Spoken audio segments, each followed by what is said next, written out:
Early childhood services develop a culture of partnership when educators actively promote and develop collaborative relationships with families. Working towards a partnership is a process that happens over time and may look different or take longer with some families than others. A deep understanding of the most effective ways to support children is achieved through shared decision-making and open communication of shared knowledge and expertise. Shared decision-making is a really important feature of quality early childhood education and care contexts. Educators in the first instance need to have a conversation with each other, a decision, if you like, an active decision to value families as their children's first teachers. And if that is clear and understood and articulated, then shared decision making is the enactment of that commitment. And shared decision making obviously needs to happen in various ways for different children at different times. I think it's best to start from the assumption that all families are doing the best and want the best for their children. But the way they're going to do that is going to differ.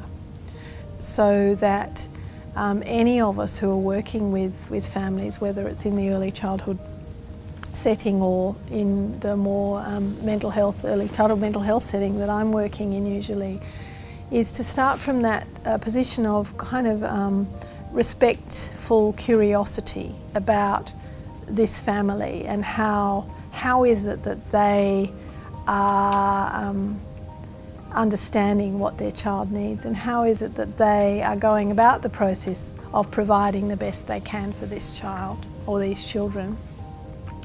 But also being open to understand what are the difficulties or concerns, so that you're indicating to the family that you know they're the most important people to the child.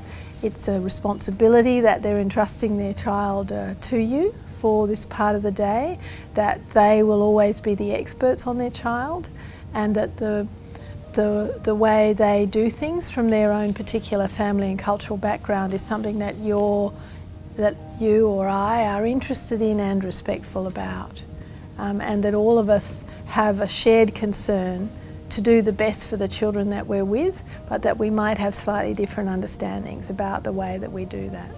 I think because every family's different and every parent's different, I think what a good partnership with families looks like will be different in different situations as well. So in a sense, a good partnership with families is one that works. So that might look very different in one setting to another. It might look very different within the same setting, just with different families who have different needs or different time constraints or abilities to contribute or whatever else. It's very important for an early childhood centre to know each family in their individual context, because that then helps the families feel part of the community.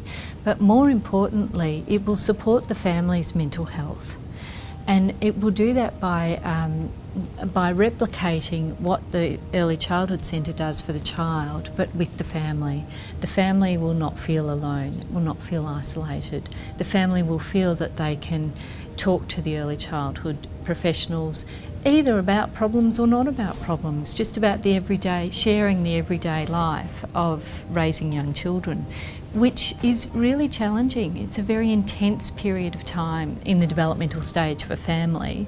So in the first instance, thinking about partnership, it might be worthwhile a group of educators sitting together and talking about what they mean by what they say.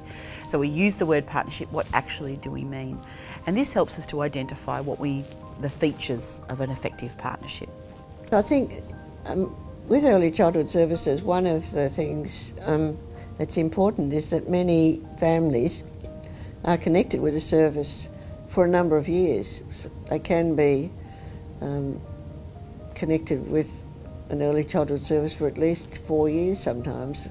And so over those years, or might be months, or could be a shorter time, but over any period where they have contact with a service, their needs may vary, and sometimes they may need very little from the service other than care and happiness of their child.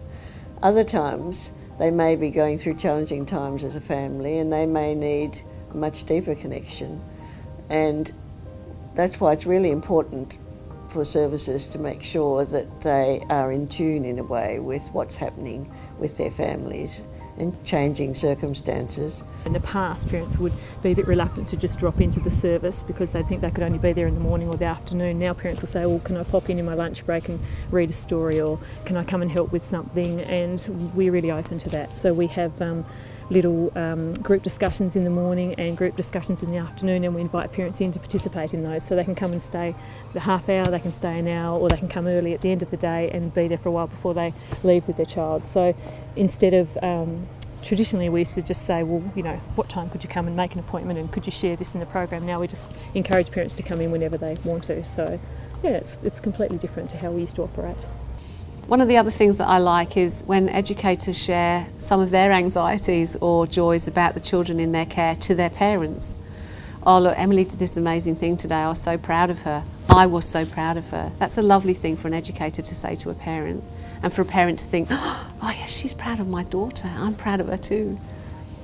And those kinds of like conversations, or noticing when you're worried, say, oh, I was really worried about her today, I felt really upset because, you know, she seemed so sad and it made me sad all day.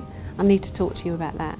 That's really empathetic, and I think it's nice. It's more than nice. It's enabling for parents to realise that the way their children are or who they are has an impact on how you feel.